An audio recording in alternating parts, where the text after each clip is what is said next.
हम लोग एक चैप्टर पढ़े थे भारत की विधान पालिका, ठीक है, या पार्लियामेंट। भारत की विधान पालिका ही पार्लियामेंट है, ठीक है। तो उस चैप्टर में एक टॉपिक था जो हम लोग छोड़ कर आए थे, उसका टॉपिक का नाम था पार्लियामेंट्री प्रोसीड्योर, ठीक है। तो पार्लियामेंट्री प्रोसीड्योर में अब क्या है कि पार्लियामेंट्री प्रोसीड्योर किसको कहते हैं कि जैसे मान लीजिए संविधान में पार्लियामेंट का गठन कैसे होता है, स्पीकर कौन होगा, स्पीकर के कार्य क्या है, प्रधानमंत्री के कार्य क्या है, इन सब का जिक्र है, ठीक है।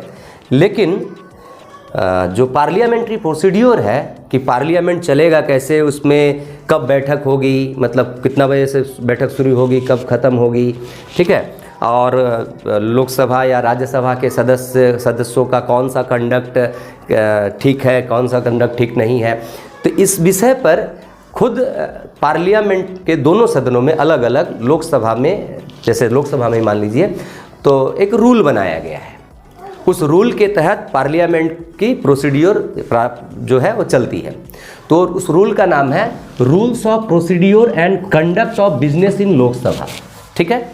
तो इसी रूल के तहत, ठीक है, संविधान में नहीं लेकिन इस रूल के तहत जो लोकसभा का रूल है, लोकसभा चलाने का, इस रूल के तहत जो 198 नंबर रूल है, इस रूल में जो 198वां नंबर रूल है, उसमें ये आपका अविश्वास प्रस्ताव नाम के एक प्रस्ताव की बात कही गई है, ठीक है।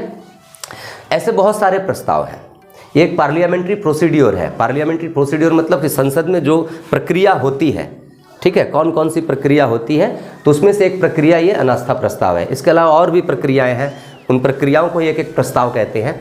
आपका स्थगन प्रस्ताव है, निंदा प्रस्ताव है, कटौती प्रस्ताव है, ठीक है। तो वो सारे प्रस्ताव के वीडियोस हम लोग अलग अलग देख लेंगे। आज हम लोग अनास्था प्रस्ताव या इंग्लिश में कहते हैं नो कॉन्फिडेंस मोशन, इसके बारे में चर्चा करेंगे। अब ये जिसका जैसा इसका नाम है अविश्वास प्रस्ताव, कि इसका मतलब क्या होता है कि हमें विश्वास नहीं है।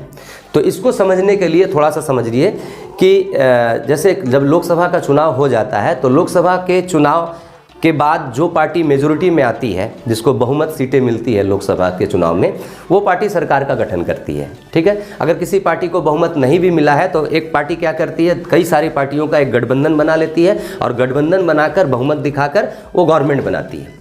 तो गवर्नमेंट बन गया मतलब प्राइम मिनिस्टर और मंत्रिमंडल तैयार हो गया। अब अगला फिर ये गवर्नमेंट बदलेगा या यही गवर्नमेंट रहेगा, वो डिपेंड करेगा 5 साल बाद जब फिर लोकसभा का चुनाव होगा। लेकिन इस बीच में अगर मान लीजिए ये जो गवर्नमेंट बनी, इस बीच में दोनों चुनाव के बीच में अगर गवर्नमेंट तानाशाही करने लगे, अगर गवर्नमेंट देश की जनता के विश्वास के अनुसार काम ना करे, ठीक है, जनता को जो आकांक्षाएं थी गवर्नमेंट से वो पूरी नहीं हो रही हैं, तो ऐसी स्थिति में इस गवर्नमेंट को झेलना सही नहीं है। उस गवर्नमेंट को हटा देना चाहिए जल्द से जल्द, ठीक है। तो ऐसे तो जल्द से जल्द हटाने का कोई प्रस्ताव है ही नहीं संविधान के अंदर। लेकिन क्या है कि जो लोकसभा का rules of procedure and conduct of business, ये जो रूल्स है, उस रूल्स में कहा गया है कि ऐसी परिस्थिति अगर हो कि पार्लियामेंट के सदस्यों को गवर्नमेंट पर भरोसा नहीं रह गया तो वो गवर्नमेंट के खिलाफ ये नो कॉन्फिडेंस मोशन या अविश्वास प्रस्ताव या अनास्था प्रस्ताव ला सकते हैं, ठीक है। एक उदाहरण दूं आपको कि लास्ट 2018 में ये एनडीए गवर्नमेंट की सरकार चल रही है, ठीक है। 2018 में भी एनडीए गवर्नमेंट की सरकार थी। तो एनडीए गवर्नमेंट के खिलाफ, सरकार के खिलाफ आपका लोकसभा में एक पार्टी है TDP, Telugu Desam party. Telugu Desam party के एमपी लोगों ने आपका सरकार के खिलाफ नो कॉन्फिडेंस मोशन लाया था, अविश्वास प्रस्ताव लाया था, ठीक है। तो क्यों लाया था? गवर्नमेंट तो है, उसकी मेजोरिटी है, लेकिन फिर भी अविश्वास प्रस्ताव लाया गया कि जरूर गवर्नमेंट ने ऐसा कुछ किया है या मंत्रिमंडल या प्रधानमंत्री कुछ ऐसी हरकत कर रहे हैं जो जनता की इच्छा के अनुरूप नहीं है, तो कोई कारण जरूर होगा। तो कारण क्या था? उसमें से एक कारण मैं बताऊं कि तेलुगु देशम पार्टी का डिमांड था इस गवर्नमेंट से कि जो आंध्र प्रदेश राज्य है उसको एक स्पेशल राज्य का दर्जा दिया जाए, ठीक है। तो और भी 3-4 बातें उसमें थी, तो उसमें से मेन मैं बता रहा हूं कि स्पेशल राज्य का दर्जा दिया जाए। तो गवर्नमेंट ने वो वादा पूरा नहीं किया आंध्र प्रदेश के साथ, ठीक है। तो आंध्र प्रदेश की जनता की इच्छा पूरी नहीं हुई, इसका मतलब गवर्नमेंट ने जनता की इच्छा के अनुसार काम नहीं किया। तो इस बेसिस पर टीडीपी ने आपका जो अभी वर्तमान गवर्नमेंट है, गवर्नमेंटल पार्टी जो है बीजेपी पार्टी और उसका जो कॉलिशन है, उसके खिलाफ अविश्वास प्रस्ताव लाया था। ठीक है, अब ये अविश्वास प्रस्ताव का प्रोसेस क्या है, या अविश्वास प्रस्ताव लाया कैसे जाता है, और ये बताऊं कि अविश्वास प्रस्ताव अगर लोकसभा में पारित हो जाए तो गवर्नमेंट को रिजाइन कर देना पड़ता है। मतलब प्रधानमंत्री और मंत्रिमंडल सारे के सारे एक साथ रिजाइन करते हैं और सरकार गिर जाती है।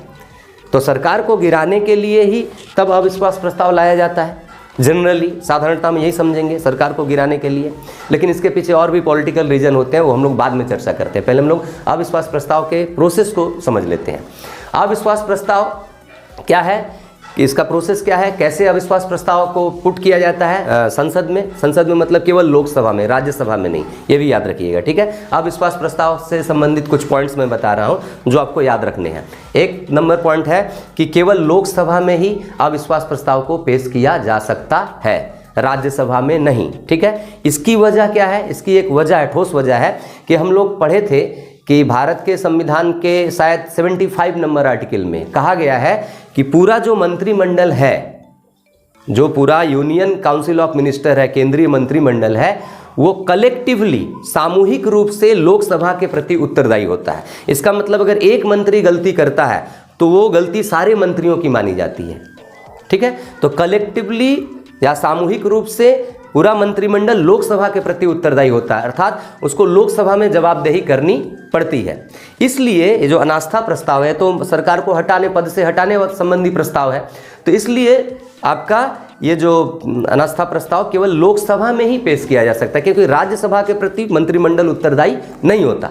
ठीक है, इस वजह से लोकसभा में ही इसको पेश किया जा सकता है।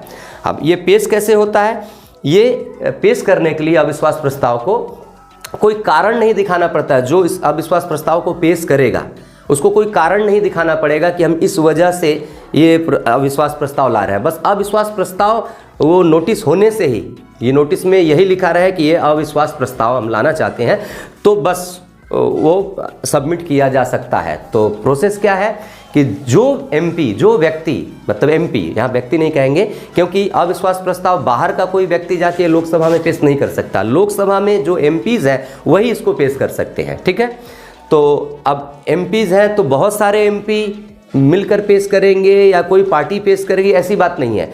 कोई भी एक एमपी, कोई भी एक मेंबर ऑफ पार्लियामेंट, जिसको सांसद कहते हैं, कोई भी सांसद ये अविश्वास प्रस्ताव लोकसभा में पेश कर सकता है। तो उसको करना क्या पड़ता है, अगर उसको अविश्वास प्रस्ताव पेश करना है सरकार के खिलाफ, तो उसको सुबह 10 बजे के पहले, ठीक है, वो एक अविश्वास प्रस्ताव का नोटिस स्पीकर को देना पड़ता है। हालांकि पहले नोटिस देता है और सेक्रेटरी जनरल को देता है, जो लोकसभा का सेक्रेटरी जनरल होता है। अब सेक्रेटरी जनरल स्पीकर को देता है। ठीक है, तो सुबह 10 बजे के पहले स्पीकर को नोटिस देना पड़ता है, और साथ ही साथ उस नोटिस में कम से कम लोकसभा के 50 एमपी का सिग्नेचर होना चाहिए, मतलब सपोर्ट होना चाहिए 50 एमपी। ये भी शर्त रख दिया गया है रूल नंबर 198 में। अब ये 50 क्यों, कि ऐसा भी हो सकता है ना कि कोई भी एमपी वो खिलवाड़ करने के लिए अविश्वास प्रस्ताव रख दिया लोकसभा में, झूठ मूठ का आपका कुछ दिनों का जो कामकाज है लोकसभा का वो ठप हो गया इसके चक्कर में। ठीक है, तो इससे तो प्रॉब्लम होगा लोकसभा चलाने में। इसलिए इस प्रस्ताव का वेट रखने के लिए कि जो तो जैसे तैसे अविश्वास प्रस्ताव ला दे, ऐसा ना हो, इसके लिए इस प्रस्ताव का वेट रखने के लिए ये शर्त रख दिया गया कि कम से कम 50 एमपी का सपोर्ट होना चाहिए जो प्रस्ताव ला रहा उसको। ठीक है, तो इससे क्या होगा कि 50 एमपी का मतलब बहुत होता है कि 50 एमपी अगर देख रहे हैं कि का मत है कि ये सरकार हमारे विश्वास पर खरा नहीं उतर रही है, तो इसमें ये बहुत बड़ी बात है। ठीक है, तो ये 50 एमपी का एक पॉइंट है। उसके बाद अब इस प्रस्ताव को स्पीकर जो है जब एडमिट कर लेगा, ग्रहण कर लेगा कि हाँ इस प्रस्ताव को मैं ग्रहण करता हूँ या करती हूँ, तो उस दिन से, उस डेट से अगले 10 दिन के अंदर स्पीकर को क्या करना पड़ता है, इस अविश्वास प्रस्ताव पर चर्चा करवानी पड़ती है। ठीक है, अब चर्चा क्या कि अब जो जिसने अविश्वास प्रस्ताव लाया, हालांकि कोई पार्टी ही लाती है, कोई पार्टी अपने एमपी को कह देती है कि आप अविश्वास प्रस्ताव पेश कीजिए, तो अब वो जो चर्चा करवाई जाती है, चर्चा इसलिए करवाई जाती है कि जो पार्टी या जो एमपी अविश्वास प्रस्ताव को लेकर आया है वो क्यों लाया है, ताकि देश की जनता भी जाने और जो सरकार है वो भी जाने कि क्यों हमारे खिलाफ अविश्वास प्रस्ताव आया है। ठीक है, तो वो सारी बहस पहले करवाई जाती है। पहले जो लाए हैं उनको मौका दिया जाता है, फिर सरकार को भी मौका दिया जाता है कि सरकार इस अविश्वास प्रस्ताव में जो बातें कही गई है, जिस वजह से अविश्वास प्रस्ताव आया है, उस पर वो आपका जवाब दे। ठीक है, उसके बाद फिर क्या होता है, वोटिंग होता है, वोटिंग करवाया जाता है। ठीक है, वोटिंग में अगर सरकार अपना बहुमत नहीं दिखा पाई, बहुमत के ऐसा भी तो हो सकता है कि मान लीजिए अभी जो गवर्नमेंट है, मान लीजिए उसके बहुमत के लिए 273 एमपी चाहिए लोकसभा में, तो उस सरकार के पास मान लीजिए अभी जो गवर्नमेंट है उसके पास 313 एमपी है, मान लीजिए सपोज, या 310 एमपी है। ठीक है, तो उसके पास बहुमत से तो बहुत ज़्यादा एमपी है। ठीक है, तो ऐसा भी तो हो सकता है कि इसमें जो एमपीज़ हैं 310 एमपी में जो इसी पार्टी के हैं, तो ये जो है ये भी नाखुश हो अपने मंत्रियों के कामकाज से। ठीक है, तो इसलिए वोटिंग करवाया जाता है कि वोटिंग होगा तो वोटिंग में अब अगर एक नाखुश होंगे तो क्रॉस वोटिंग कर देंगे, मतलब कि अविश्वास प्रस्ताव के पक्ष में वोट कर देंगे। ठीक है, अविश्वास प्रस्ताव के पक्ष में वोट कर देंगे।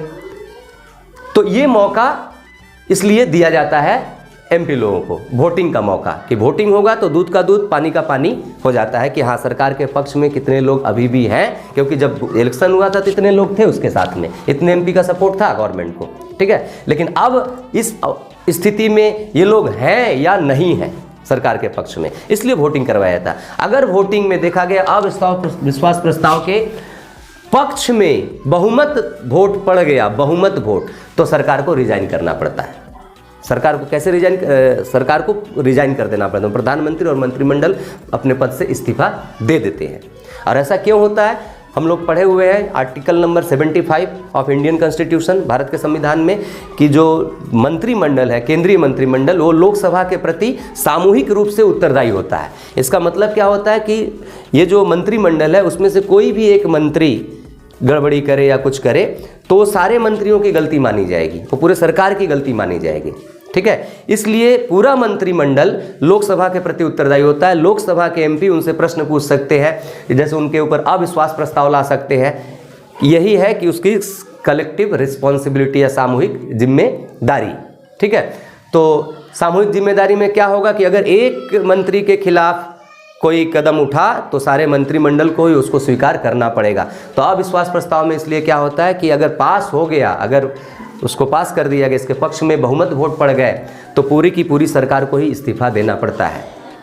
ठीक है, तो ये प्रोसेस था आपका अविश्वास प्रस्ताव लाने का। अविश्वास प्रस्ताव पर अगर पास हो जाए तो क्या होता है।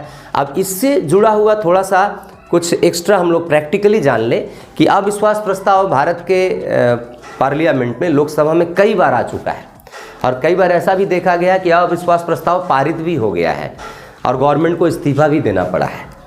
ठीक है, अभी लेटेस्ट अविश्वास प्रस्ताव नो कॉन्फिडेंस मोशन आया था साल 2018 में।